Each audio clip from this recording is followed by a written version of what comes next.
So it's just 3 days of a joy. Started building up the imaginations, how it's gonna Mhm. be, how your family, you're gonna have a child. So you build the imaginations and you planned a lots of things, and 3 days everything changed. Hello and welcome to the Dad Dialogue Podcast, the show where we talk about the successes and the stresses of becoming a dad and being a dad. My name is Laurence. Thanks so much for being with us today. Quick reminder before I introduce today's guest. Hello and welcome to the Dad Dialogue Podcast, the show where we talk about the successes and the stresses of becoming a dad and being a dad. My name is Laurence. Thanks so much for being with us today. A quick reminder before I introduce today's guest, you can go over to daddialogue.co.uk if you'd like to get in touch with the show or sign up to be a guest on a future episode. So joining me today is Melvin. Melvin is someone I connected with here in the Netherlands, and he has one son. He's about 6 months old when we filmed the interview. But what's really interesting about Melvin's story is just how long he and his wife waited to welcome their son into the world. They waited about 10 years, and unfortunately throughout that time they did have a couple of losses, a couple of miscarriages. So I did want to warn you ahead of listening that it will get quite emotional during the episode. There are some details about it, so just be warned if it's something that you've experienced or you have a heart for. Just be aware that we do get into the details of it. But I'm super appreciative to Melvin for sharing these stories with us. I think it's a really fascinating conversation, and just hearing the story of how he and his wife never really lost faith that they were going to have a child, and God's promise of a child to them was going to be fulfilled.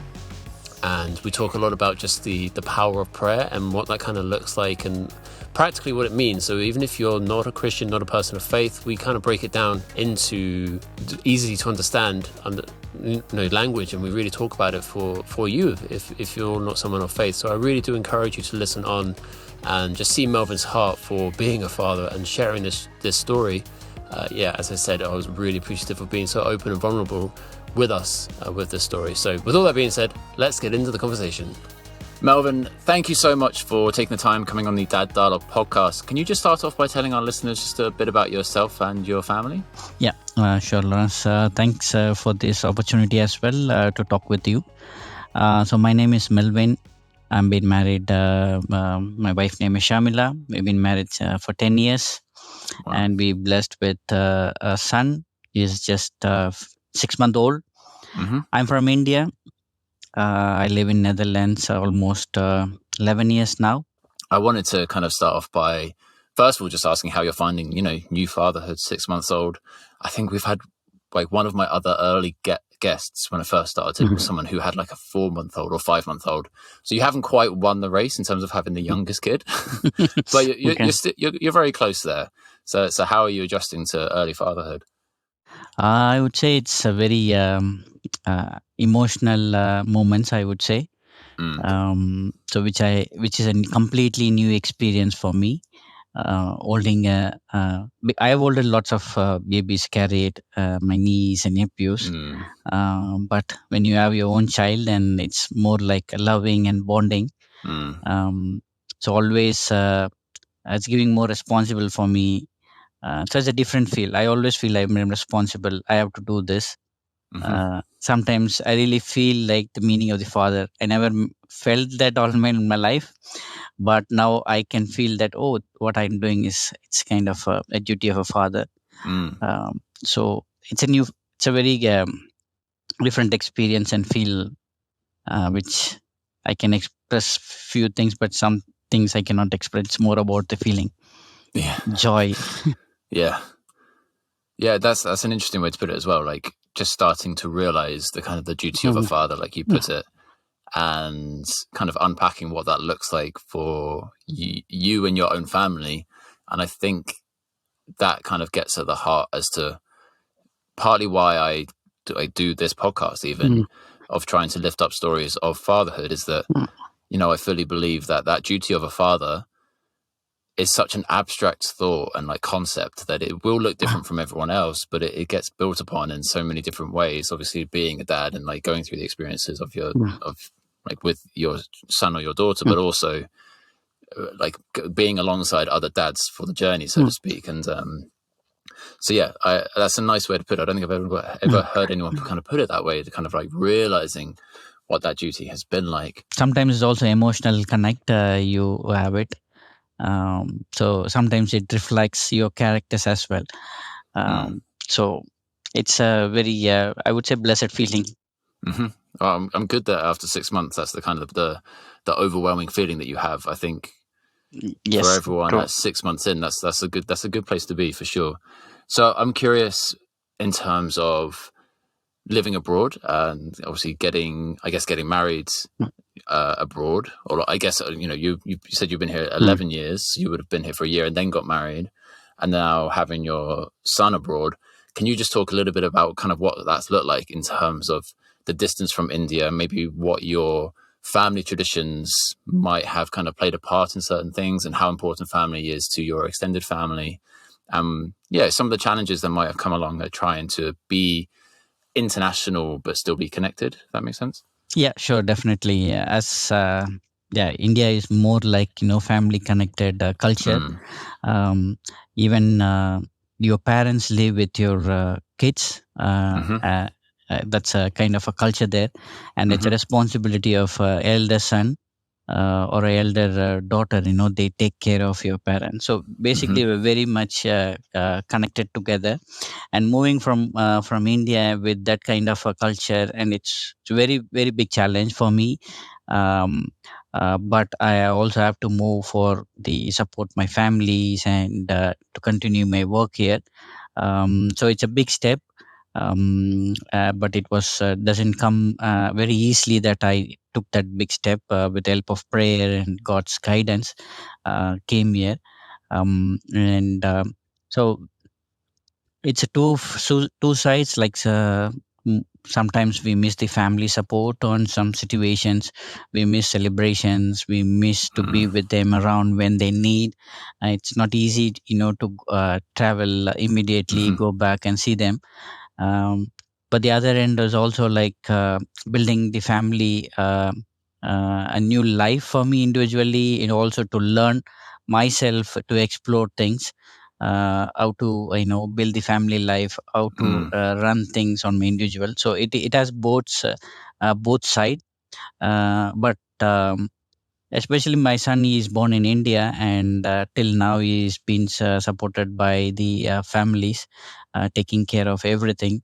And now my in-laws also have come here, and they will be here for 1 more month to support us. mm-hmm, I think then after they leave, that's where the big step me and my wife is stepping into raising the son, as we both as an individual, but mm, we are praying together, to give a God guidance, and to do that. Um, so family support is very crucial for us, but we gonna do alone now, since we are in mm-hmm, abroad, with help of the friends and with prayers and God's wisdom and guidance. mm-hmm. There's a few things I kind of want to dive into off the Sure, back of that. Lance. But the first one, as you said, once your in-laws go back, that's kind of the moment to step Mm. into raising your son and kind of starting to figure stuff out, I guess. And like, what does our values kind of like, they start to take shape? Like, let's really hunker down and like work out what life's going to look like. Kind of think about these sorts of things. Would that have happened if your wife and your son were still in India? Like, do you think there would be a point at which that a family might try and not necessarily distance, but try Mhm. and like, the grandparent help is useful for the baby stage, but like, hey, we want to make sure that our family stamp, our kind of parenting stamp is on our family? Or is it more a case of like the grandparents are always going to have their kind of like their stamp on raising the child as well? Yeah, it's I would say it's tricky to answer this question. So because, like, we also need the support of the grandparents, to assist and guidance, uh, because based on their experience, so they always give the advice how to raise this child, and Mm, how to to bring it more into family life, family cultures, and those mm, things. So it's always the parents which overshadow us, like, the in-laws. So both of us, so they make sure that we are raising the child in a cultured way or in a spiritual mm-hmm, life. So these two things is also there, but it's also for us also to try this. Without them, it's going to happen soon.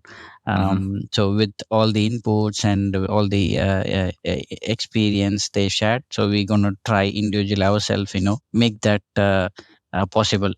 That's interesting. It's the reason that I kind of pick it out when both my sons were born when we lived in Hong Kong, and the first one was almost at the height of COVID, maybe just after the height of COVID. So I was just about allowed into the hospital. They just changed the rules, but obviously that meant it was just impossible for family to come and visit. Like it was literally impossible for any grandparents to come and visit. And my son didn't meet any grandparents until he was 1.5. Okay. So, and like that meant that it was just quite easy at times. Like we heard stories of maybe in-laws maybe trying to make suggestions of how things should be done, like in terms of just like caring for the child. Yeah. But I think caring for a child, like in a day-to-day and like meeting their needs on a daily basis, sometimes seems a bit different than like raising them and like having that kind of broader impact of like zooming out. And I feel as though even though their grandparents weren't able to be there for that caring for them as newborns or babies or toddlers, I feel as though you're still able to use kind of like technology and stories and photos and videos that they can still have an impact in terms of like raising them for certain values and cultures and vision. And is that kind of something that you guys have like thought about? Yeah, that's a good point. Like, I think now we are blessed with this technology. So even we are apart from a long distance, so we are able to connect with them through a WhatsApp call or a video call, just to engage them. And they also check with us how things are going. Are you taking care of this? Are you giving this kinds of food? Even when you go out, they all keep checking like what is the weather.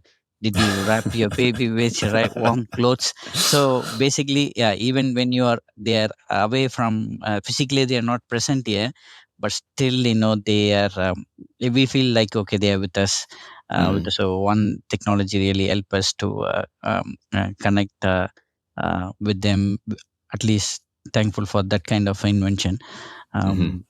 So it really helps, to engage every day, and also show them through the video call. So son also see them, and so I recognize them. So not to miss their voices or faces. So they remember them, and when we go and see them in a year, once in a year or two times in a year, so it's easy for them also, to get engaged with them, not to feel like a stranger, but they know that okay, my grandfather or my grandmother. So that helps a lot. So just one of the other questions I did have about your story, how long would it take for you to get from here to India, just so people kind of have that understanding of what a travel might look like? For me, going back to England is pretty straightforward, like an hour flight or whatever, and then hop on a train or get a taxi. What's it look like for you guys to make that journey? Yeah, if I say like door to door, like the time I leave from my house and the time I reach, it almost takes 16 to 18 hours. So the flight travel will be like 12 hours, depends on how do I transit. So from Amsterdam to my city, we don't have a direct flight, so either I have to transit London or Dubai or Middle East somewhere. But it's a long journey, so almost a day you have to travel. So it's a long journey, to go. Yeah. So that's obviously a big consideration when you talk about obviously grandparents coming to visit, but also you visiting and taking your son back. It's not, that is quite a commitment for sure, especially with a young son. So can you just tell us a little bit about what it looked like? You obviously mentioned it briefly, but I know a little bit more detail. But I'm still curious to know more about the decision that goes into you guys choosing for your son to be born in India. So obviously taking your pregnant wife back to India, and then I guess kind of like setting her up and then allowing for the family to help her and to help care for her. So what did that look like? Yep. So to get into that reason, maybe I'll also try to give a background why Mm-hmm. we choose to do that. Um, so as I said, like we both married in 2014. Mm-hmm. From the day we got married, we really want to have a child, Mm-hmm. because we like to have a child. We love kids, both of us, and we also believe that God made a family, and He also want the family to be multiplied. So we Mm-hmm. believe in that in God. So we from the day one we were praying, and we want to. So after our marriage, 2015, so we got married in October 24th. In 2015, my wife, she came to Netherlands in January, and then February. Um, then we were doing the pregnancy test, and then wow, there was a positive on the pregnancy test. Very happy. Mm-hmm. We just shared the news with the family. They were very much happy. um, but then it after we know it on the third day, the things has started drastically changed. So we went to church, and after when we came back to home, then my wife, she had kind of a stomach ache. She said like, I'm not able to sleep well, I'm laying down. I said, okay, you take rest. And then she feel like something is pushing out of from the stomach, and she have to go to the restroom. And then she was just screaming from there. She just called me. So I just ran and went to see her. And then we saw that it was like 4 weeks of a fetus, like it started coming out. Wow. It was very shocking, and Mm. I don't know what to do. I was shivering. My wife, we don't know what to do. And maybe that moment we missed the family there, because we Mm. two were there. I'm newly married. I've not known much rules of Netherlands. How do I go to the hospital? What should I do? Mm. Because it's just a new life here. Just we have only I had only few friends. I'm also like, I don't know whether to call them. So it's very blank out. Like we don't know Mm. what to do. We both were crying literally, and we don't know what should we do. Then we immediately call our parents, and then they said, okay, take to the hospital. But I, even it was on Sunday, and we have a different procedure here, because if it's in India, you can directly take them to the hospital right away, and you can treat it. So for me, it's also, I don't know what to do. Then I called my then I know there is an hospital near to me. I said, okay, let's go and uh, uh, go and check. And then they examined her, and then they said, yeah, it came out, so it's kind of a miscarriage, and so they have to clean up. um, and then we came back, and emotionally we are down. And Mm. so it's just a 3 days of a joy. We just stayed, and we were started building up the imaginations, how it's gonna Mm-hmm. be, how your family, you're gonna have a child. So you build the imaginations, and you planned a lots of things, and 3 days everything changed. Mm. Then I'm just we can talk more in detail about the Mm-hmm. journey how we went through, but getting into the reason why we did the delivery in India.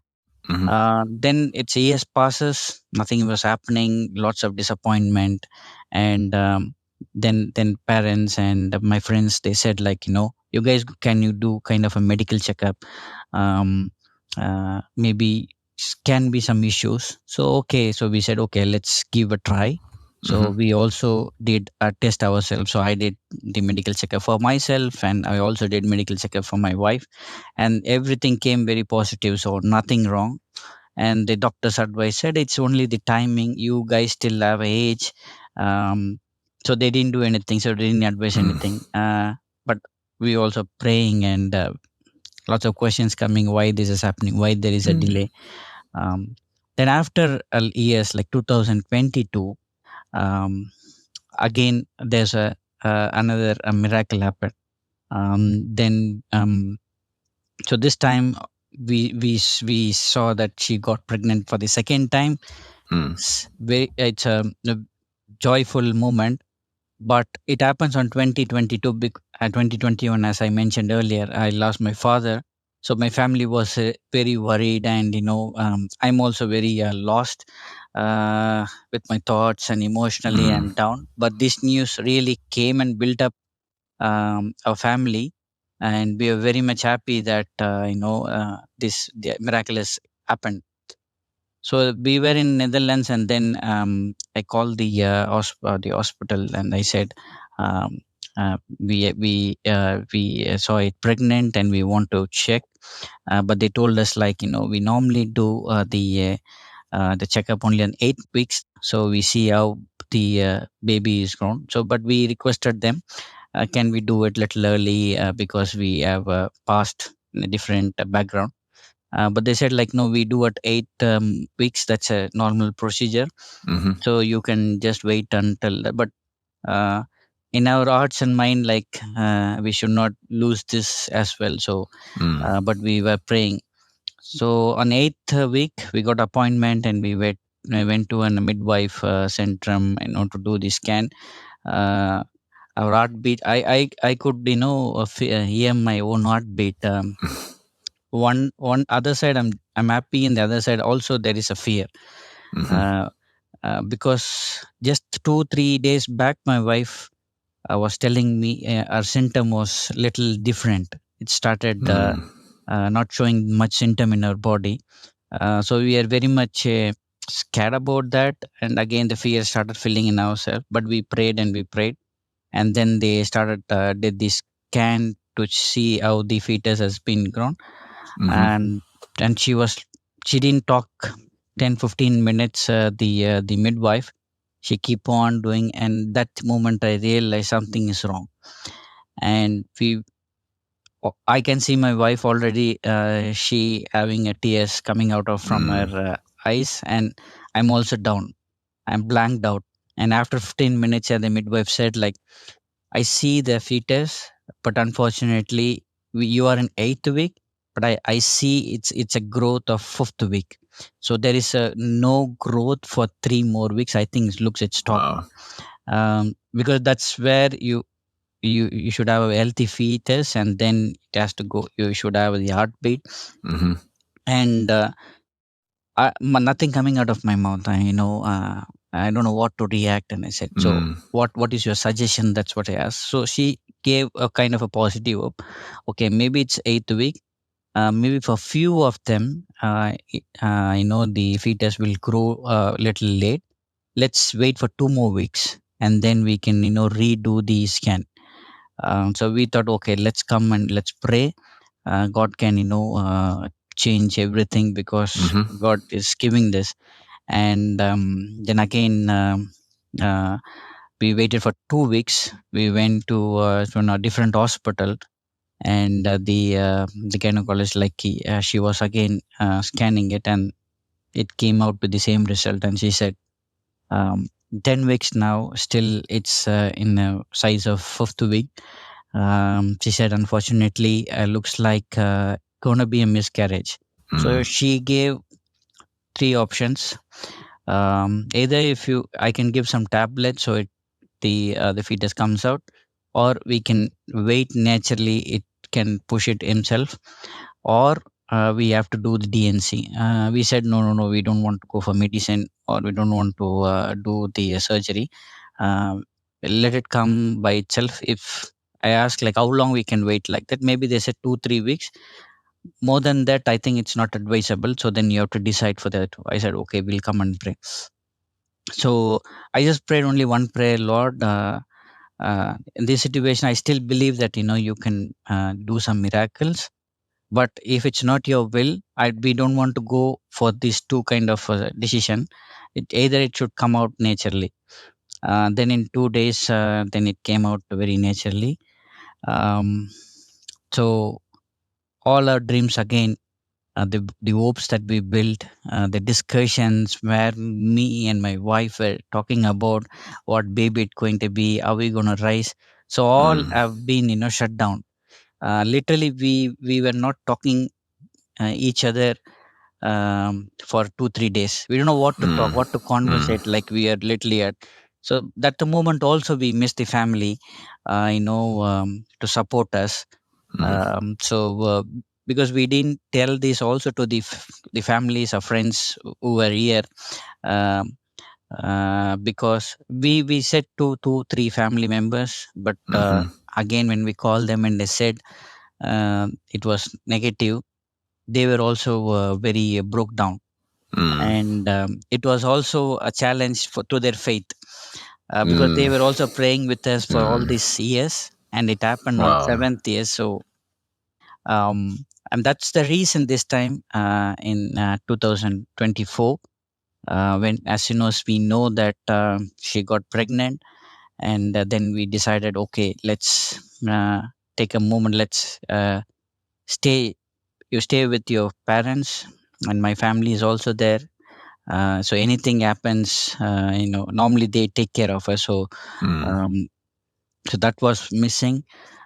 So this time, so anything which is need a medical attention, we can always make it happen. And Mm-hmm. that's the main reason that we decided to do the delivery in India. um, and yeah, by God's grace, everything went well. Mm-hmm. Yeah, maybe in further discussions, maybe I can tell you like how was this journey and how we made it happen with the help of God. Yeah. Wow. Mm. Yeah. Thanks for sharing that. I obviously know I knew a little bit about this story, but yeah, kind Yeah. of hearing those details are like it must have been Mm. such a challenge throughout. There's obviously lots of places to kind of go for, but I want to like let's just zoom in on for now on the pregnancy, then the successful one that kind of Mm. led to Yeah. your son. So at what point did your wife move then like temporarily, I guess, move back to India? Like how far along was she? She was there for almost a year. So Okay. we were in a holiday, and then I came back after a month, and she were supposed to travel in a month, because she went to do kind of because she's a dentist. Mm-hmm. She went to do kind of a course, as well as kind of a practice in with her friend's clinic. So the idea is, okay, we go for the vacation, and then I come back, and then she stay for a month, and then she come back. Then in a 2 weeks of time, and then we she tested, and then it came positive. Okay. And that's a moment then we were discussed, and we decided, okay, um, don't travel now, because also it can be make it risky. Mm-hmm. So we initially we thought, okay, maybe 3 months, we'll see if it's safe to travel, then we can, Mm-hmm. then maybe 6 months. Then at the end we decided, okay, not to take any risk. Why to take Mm. any risk? So let us do it in India itself. So she was away for 1 year 3 months. Okay. So she never actually traveled when she was pregnant. She found out she was No. pregnant in India. Yes. Yeah. Wow. Yeah. That's really interesting. It was kind of the decision was already made for you then in a way. Yes. Sounds Yeah. like So in I God's think everything timing. very true. Yeah. God's I timing, and he prepared things. I think this isn't in any way to throw Hmm. shade at the Netherlands medical system in any way or Netherlands hospitals, but I think to have the understanding and the understanding of the intricacies of a healthcare system Mm. can really help being an advocate for someone. Yeah. So this applies to so many Mm. international people, no matter where they are. Like if they're in the Netherlands, in England, like us in Hong Kong, Mm. like you are just going to have slightly better outcomes if you have someone advocating for you that knows the system better than like a normal international person might do. So I can totally see that. Like you're she's in India already. There's family members there that can be that advocate for her. That I think it makes like a wise choice, kind of like on paper. And then I think the fact that she discovered she was pregnant there is a very much a God's timing thing. That's Yeah. really interesting. But how did that feel for you, kind of having to leave, and then I guess in trying to support your wife through a pregnancy by distance? Like what was that like? For me, it's more like this time. I pray to God, Lord. This when the second thing happened, we prayed one prayer when we entered into our 10th years of anniversary. we should not get in as a empty husband and wife. So this was our prayer. So we were praying this very every time we say, Lord, because all our birthdays, always anniversaries, are always empty. We could not celebrate. We feel always Mm. emptiness. But this was our prayer. So on 10th year, Lord, this should happen, and it happened. And Mm-hmm. for me, I would say, like, I missed lots of moments to be with my wife, to be on the initial time, feeling the belly cakes, seeing the belly growing. Mm. Those experience I am missed for sure. But on the other side, I waited to receive to the baby in my hand. Mm. So that was my the top priority focus. Um, and then being with her. But if she was with friend's house or with somebody, then I would really feel bad. But she was with the family, Mm. so which is also more support for her as well. So she can be fed and she can be, taken care much with the families. Um, so for me, it's, yeah, always it's a missing. Mm-hmm. But my expectation is when I'm going to hold the baby in my hand. Mm-hmm. But again, the fear was there, always comes on top of my heart and mind. uh, Always it comes in a second, it negatively. Mm. Can this also be going to be happen like this? But uh, but we the journey that we went through made us very strong. Mm-hmm. And we said, like, we cancel all these negative thoughts in the name of Jesus, and then we Mm-hmm. prayed. And yeah, it happened. Yeah, that's so powerful, and I'd like to kind of just dive into maybe, so throughout that journey, you mentioned that your family have had like a faith challenge. Did the two of you kind of have a challenge to faith, or was it always just a case of taking the questions, I guess, to God and being able to kind of frame it in that way, or was it just a like why us type situation? Yeah, to be honest, yes, we were putting lots of question on ourselves. Mm. And second thing, and as you said exactly, why Lord this? Mm. Um, Either because our prayers was, either you should have made us to wait, and then you can bless us. But Mm-hmm. these two incidents, like, you gave a blessing, and we were happy that we're going to have a blessing with us, and doesn't happen, our journey stops. So these kinds of questions, you know coming up and asking God, there are moments that I didn't pray. There's a moment that I stopped, reading the scriptures, Mm. because this was filling lots of question in myself. But I would say that, even though I've been stubborn in on my own decision, always I feel that's a time the Holy Spirit, he comes and he comforts. And it just changed my mind immediately. Yeah, I just Mm. say, Lord, I'm sorry.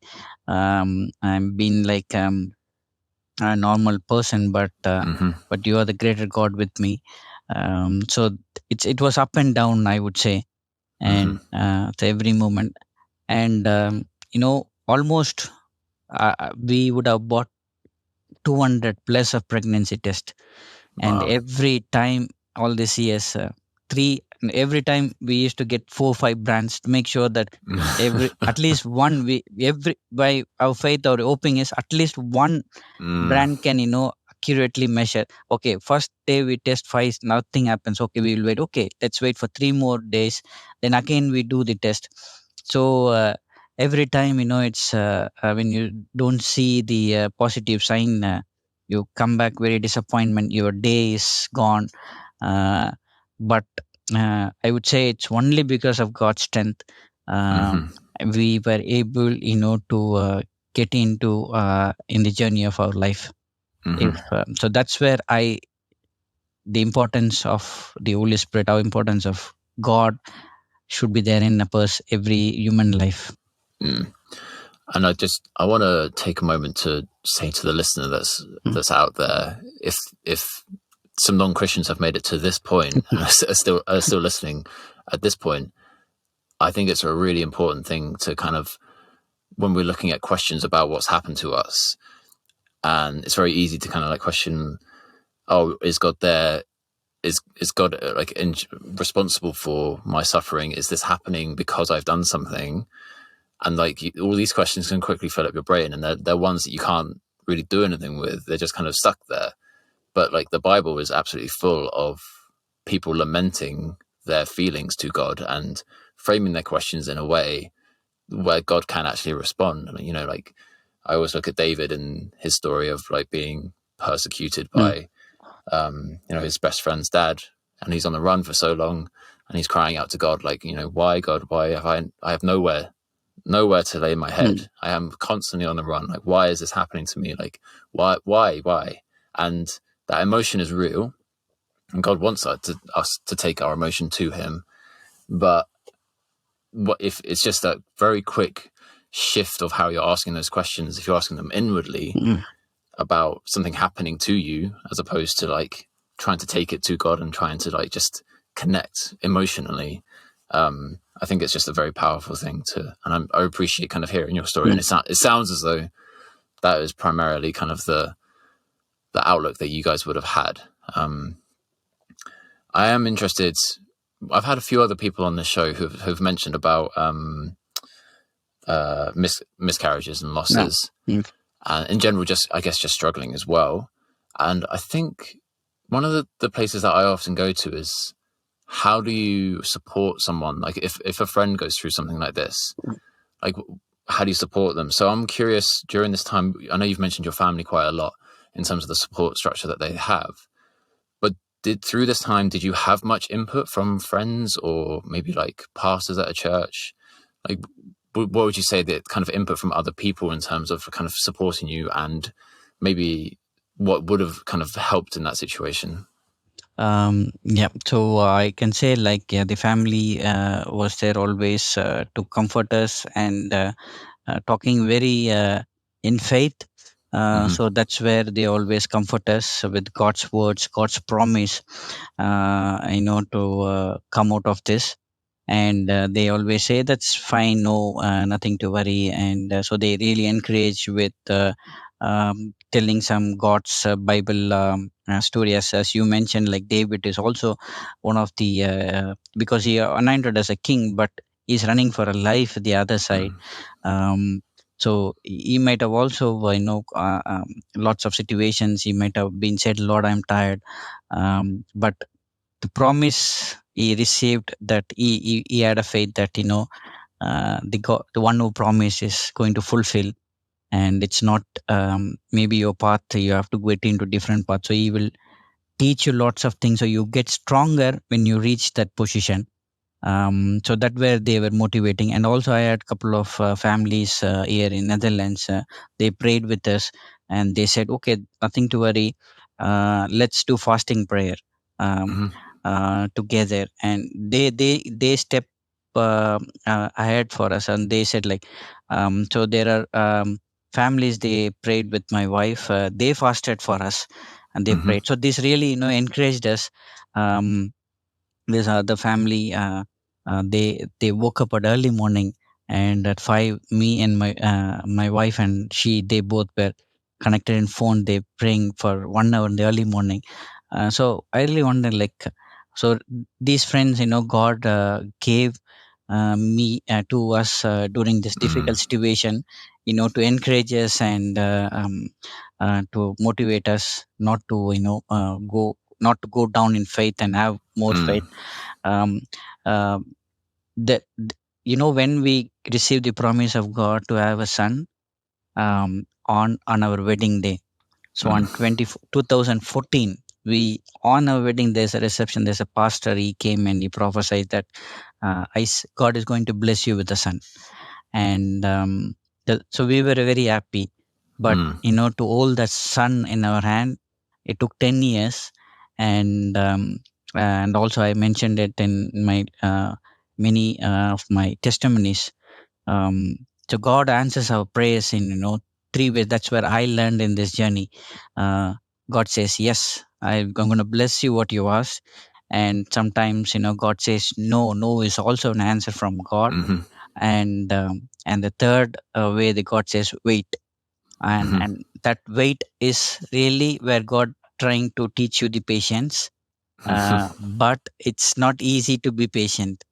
And sometimes it's easy way, maybe sometimes it's hard way. So Mm-hmm. that I learned it really on this journey.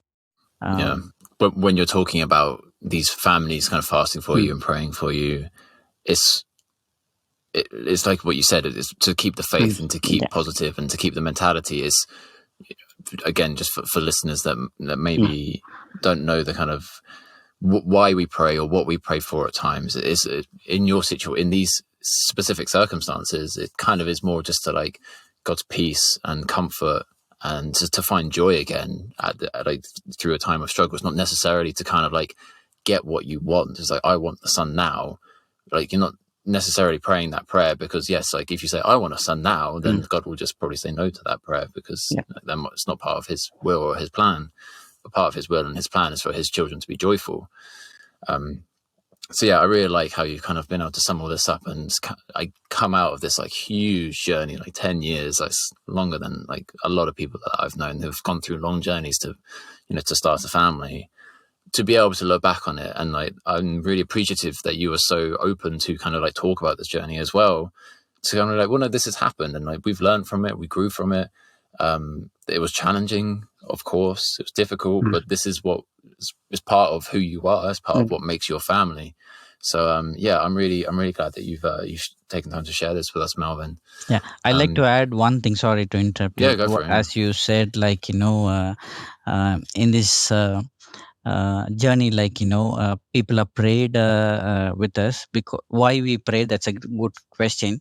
uh, because on the other side, I also got the feedback or a suggestion from people, to go to try different things and Mm, to come out of this come out of on these situations. Okay, so they were suggesting lots of things. Okay, when you do this, so you get peace. Nothing wrong in doing it. That's how you can come out. uh, but I was just thinking, what if I do this? Maybe that can really help me. I was thinking about it, and that's where the God spoke to me that, these whatever they are suggesting, it's temporary. Maybe okay, I mm, try. It's okay. Maybe for 2-3 hours I am forget about that, but again on the fourth hour it's coming back. mm-hmm, And this prayer, why the prayers, I prayed and I believed and prayed, and where I got the permanent peace, the permanent mm, joy.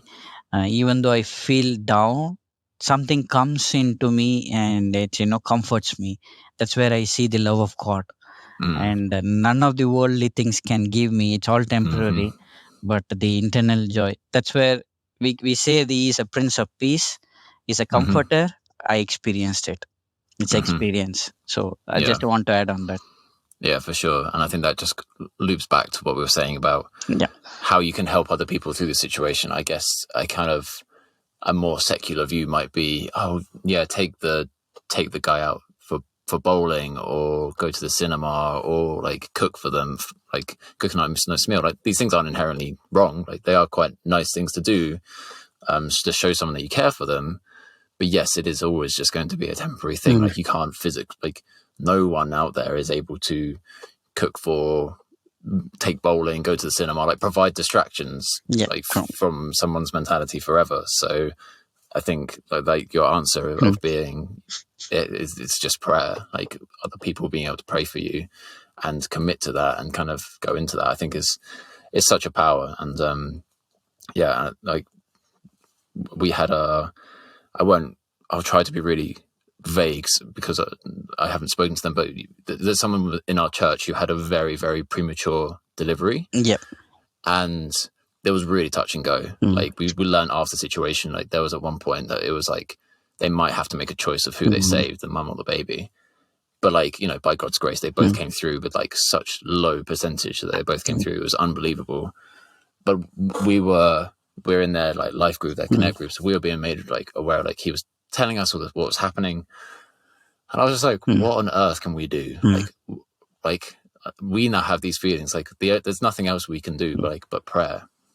And their dad, his dad was visiting. He was like, oh, thank you so much for caring for my son and my grandson. I was like, I didn't do anything. All I did was pray. That's all I could do.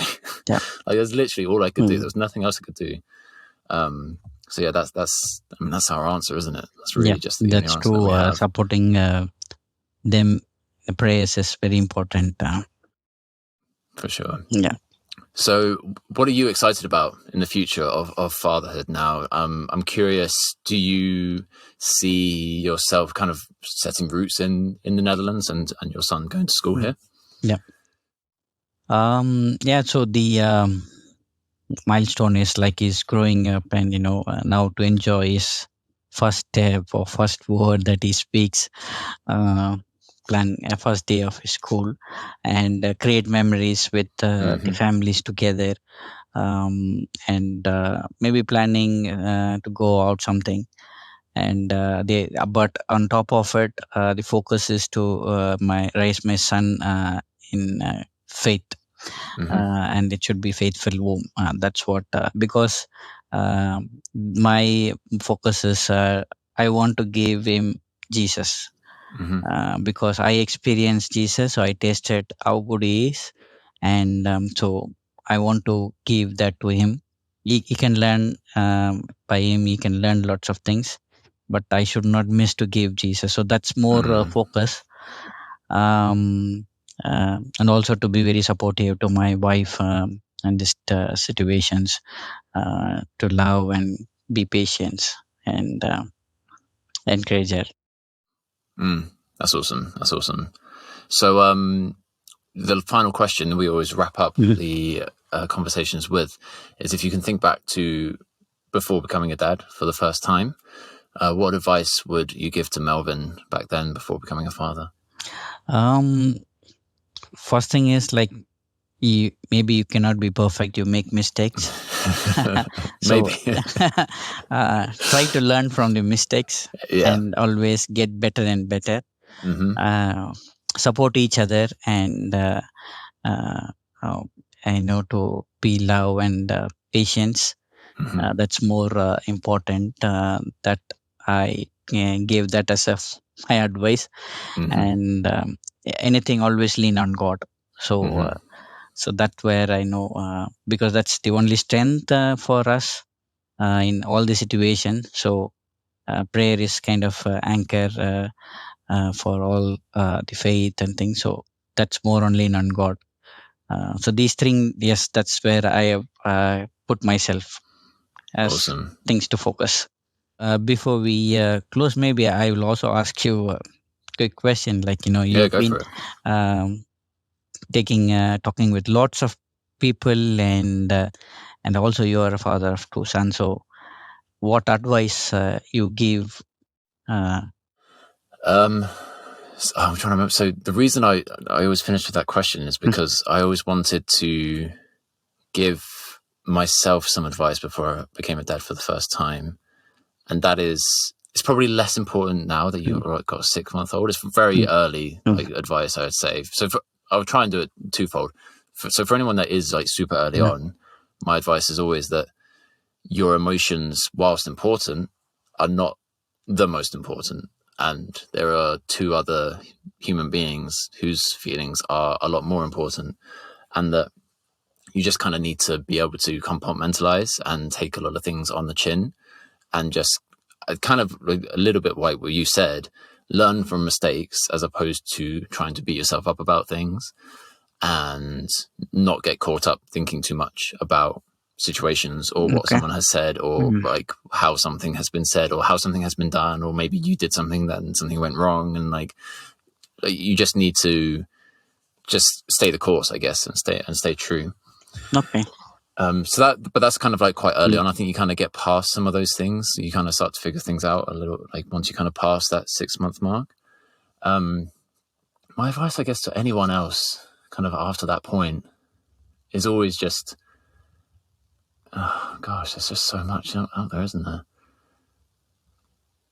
I think you've got to figure out what parts of parenting you find joy in. Okay.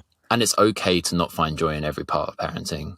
And you kind of work as a team with your partner Okay. to balance that. Mm-hmm. And like, I think that's how you can kind of provide the best loving environment to your kids. And like, that's not necessarily a solution. That doesn't say like, therefore you never change a diaper or you never change a nappy because you don't enjoy it. Like, that's not quite what I'm saying, but like, you know, there are aspects of building your life together and like finding the things that there are joy in is going to help you immensely as a parent. Like, rather than seeing something as a chore, if you see something as a joy, like cooking for the family for me is a joy, but my wife isn't a huge fan of cooking. So I do 95% of the cooking, for example. Wow, nice.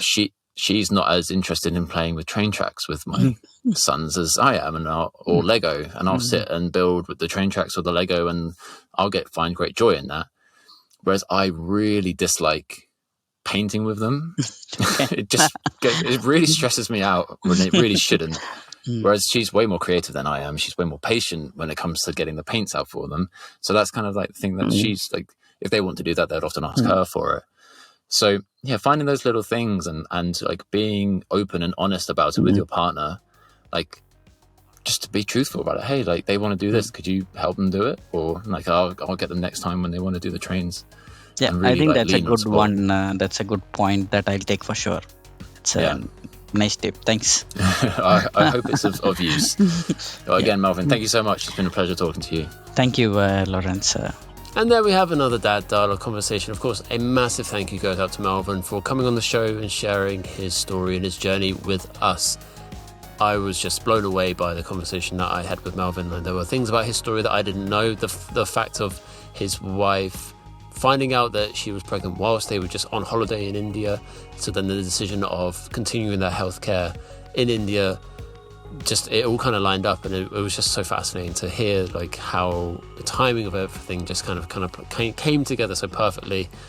And as I said, the support of praying friends and family just are the backbone of Melvin's story. So I really hope that kind of touched you and resonated with you, and I hope that you're able to learn a little bit of something of, you know, what it means to have faith in times of struggle, because it definitely seems that Melvin went through a time of struggle, but he never seemed as though his faith wavered. So yeah, a really, really impactful conversation. Even just when I edited it back, I was just impacted once more of Melvin's faith and just this amazing family that's been able to come through this story. So thank you so much for joining us and listening to the whole episode. I really hope you've enjoyed it. I hope you're having a wonderful day, and I hope to talk to you again soon. Goodbye.